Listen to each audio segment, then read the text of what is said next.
그래서 오늘 이제 전체 주제를 먼저 이제 볼 텐데요. 이제 지난주에 우리가 나눴던 주제가 거짓 교사들의 가르침을 거부하고 피해야 된다라는 얘기를 우리가 먼저 나눴었죠. 그리고 이제 이번 주 주제는 이건데요. 진짜 복음을 깨달아서 믿음을 굳게 세우자. 그러니까 거짓 교사들의 가르침은 거부하고 진짜 복음을 너희가 깨달아서 그것을 마음에 굳게 간직해서 믿음을 세워야 된다라는 것이 이제 오늘 주제가 되겠습니다. 자, 그래서 먼저 21절 말씀을 우리 좀 함께 한 목소리로 읽도록 하겠습니다.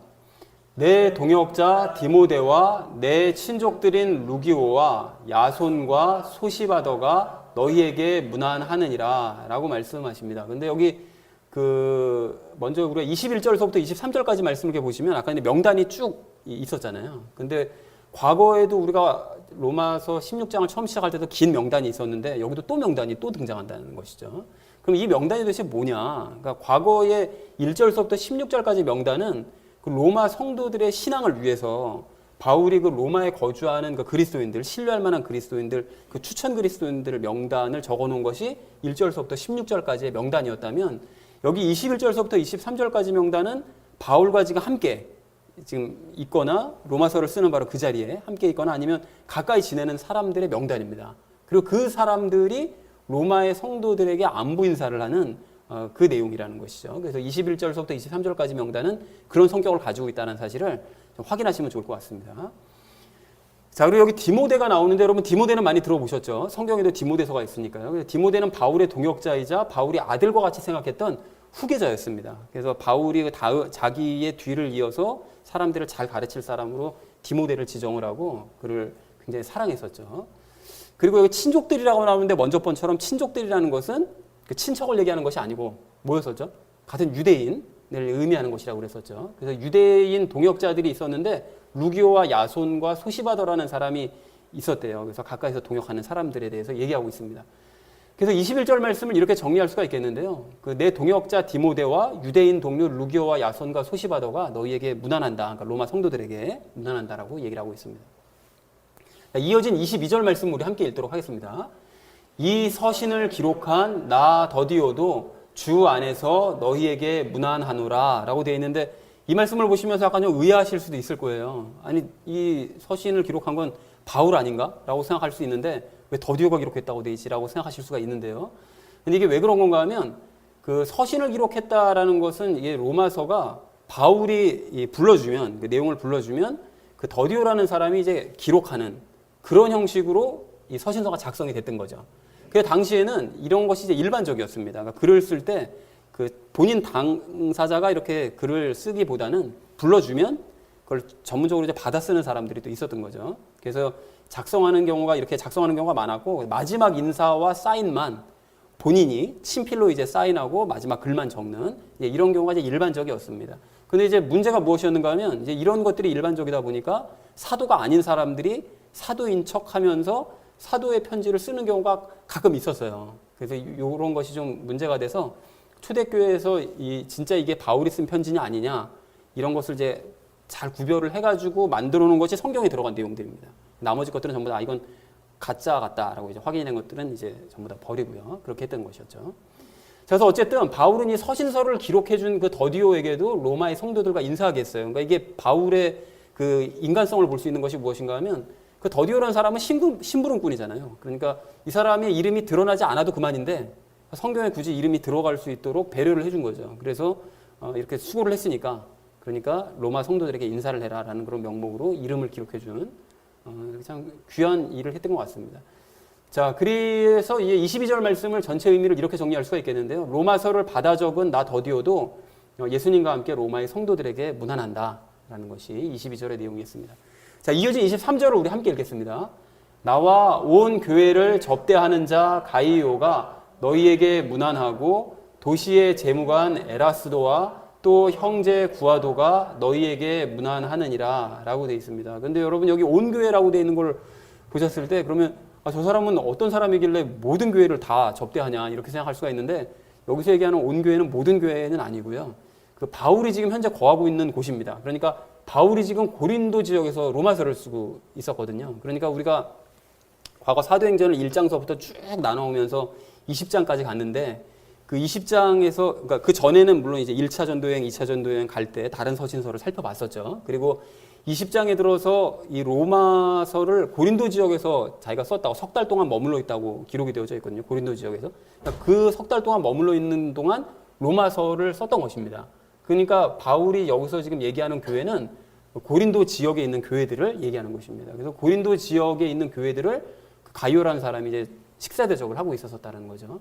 나와 온 교회를 접대했다고 되어 있는데 이 가이오라는 사람이 바울과 고린도 교인들의 식사를 담당하는 사람이었습니다. 그러니까 어쨌든 그 넓은 지역의 사람들을 다 이렇게 식사를 대접한 걸 봤을 때 재력이 좀 충분히 있었던 그런 사람이었던 것 같습니다. 그래서 이 전체 의미를 이렇게 정리해 볼 수가 있겠는데요. 바울과 고린도 교인들의 식사를 담당하는 가이오와 도시의 재정 공무원 에라스도와 형제 구아도도 로마의 성도들에게 문안을 한다라고 이제 바울의 근처에 있었던 그 한 동역 팀들을 다시 소개를 하고 있는 거죠. 자, 그리고 24절 말씀 우리 함께 읽도록 하겠습니다. 우리 주 예수 그리스도의 은혜가 너희 모두와 함께 있기를 원하노라. 아멘. 되어 있는데요.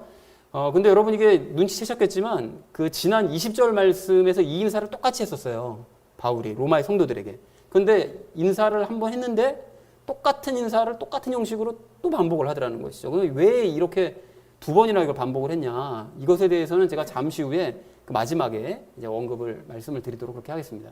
그래서 어쨌든 전체 의미는 뭐 당연히 우리 주 예수 그리스도의 은혜가 너희 모두 함께 있기를 원한다 이고요. 그리고 이어진 25절, 26절 말씀이 이게 중요한데요. 여러분 이 말씀을 우리 두 개를 합쳐서 좀 읽도록 하겠습니다. 함께 읽습니다. 나의 복음과 예수 그리스도를 선포함에 따라 권능으로 너희를 굳게 세우실 분, 즉 세상이 시작된 이래로 은밀히 간직되어 왔으나 이어서 읽습니다. 이제는 밝히 드러났으며 영존하시는 하나님의 명령에 따라 대언자들의 성경 기록들을 통해 믿음에 순종하게 하려고 모든 민족들에게 알려지게 된 신비의 계시에 따라 너희를 굳게 세우실 분이라고 굉장히 길게 되어 있습니다. 그러니까 말씀이 좀 어렵게 느껴질 수가 있는데요. 그러니까 25절, 26절은 좀 복잡하게 번역이 되어져 있습니다. 좀 다소 좀 복잡하게 번역이 되어져 있는데 일단 25절, 26절 말씀의 내용이 뭐냐? 내용이 뭐냐 하면 하나님께 영광을 돌리는 내용이에요.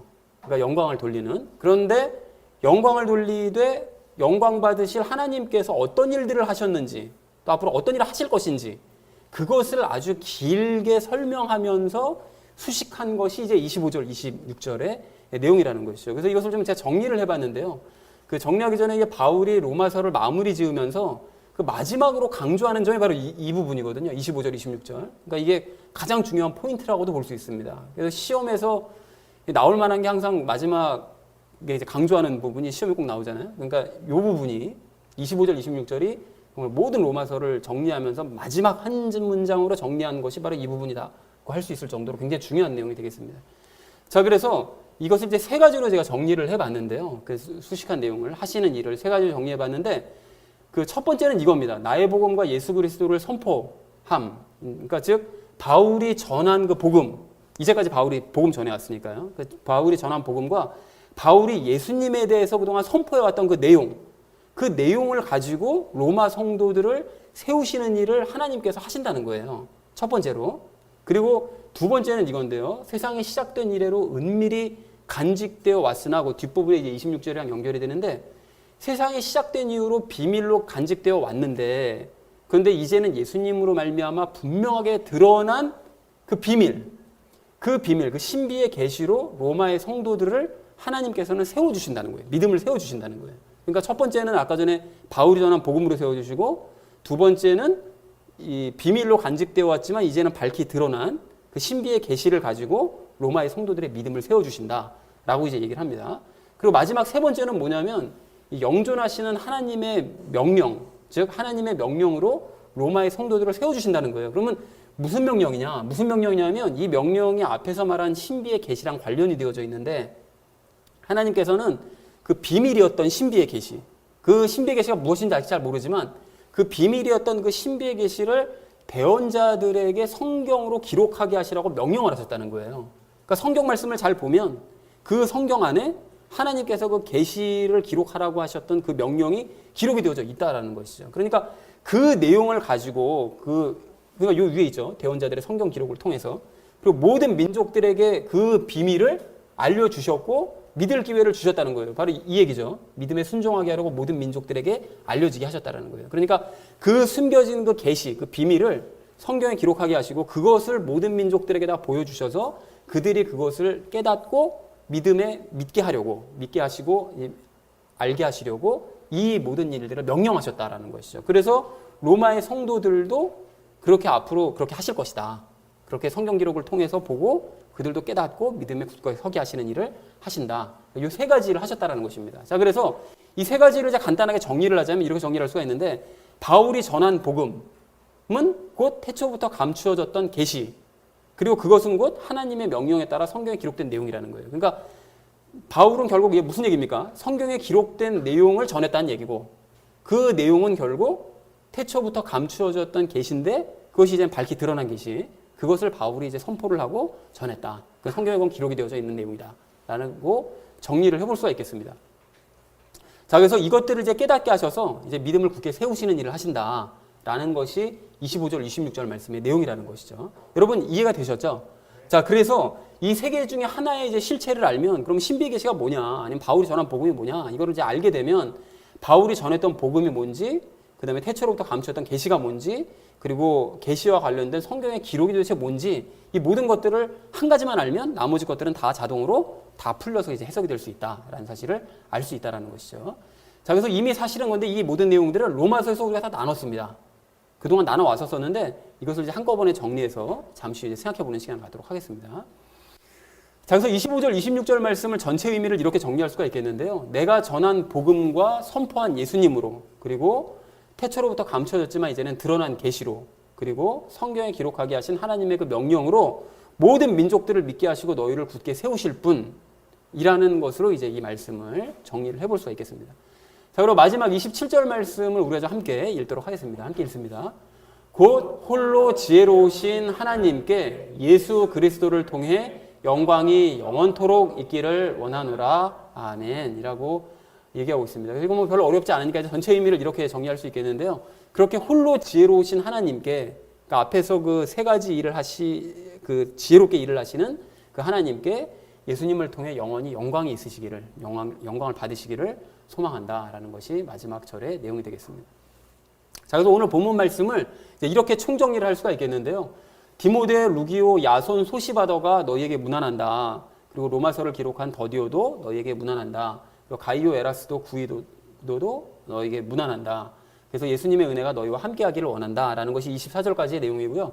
그리고 내가 전한 복음과 선포한 예수님으로, 또 태초로부터 감춰졌지만 이제는 드러난 계시로, 그리고 성경에 기록하게 하신 하나님의 명령으로 모든 민족들을 믿게 하시고 너희 또한 굳게 세우실, 모든 민족들을 이제까지 믿게 해 오셨고 또 로마의 성도들 너희들도 굳게 세우실 바로 지혜로우신 그 하나님께 영광이 영원토록 있기를 소망한다라는 것이 오늘 본문 전체의 내용이 되겠습니다. 자, 그래서 이렇게 정리를 하셨다면 마지막 결론을 이렇게 맺어볼 수가 있겠는데요. 바울이 전했고 그리고 성경에 기록된 신비한 계시, 그러니까 여기 세 가지 내용이 다 아까 전에 적혀져 있는 거죠. 뭐냐면 바울이 전한 복음, 그리고 성경에 기록된 내용, 근데 그것이 이제 신비한 계시, 그 모든 세 가지로 되어져 있는 이 내용을 너희가 이제 알아야 되는데, 그렇게 해서 진짜 복음을 깨달음으로써 너희가 믿음을 굳게 세워야 된다 라는 것이 마지막으로 바울이 강조한 내용이자 우리가 로마서를 총 정리하면서 마음에 굳건히 담아야 될 내용이 되겠습니다.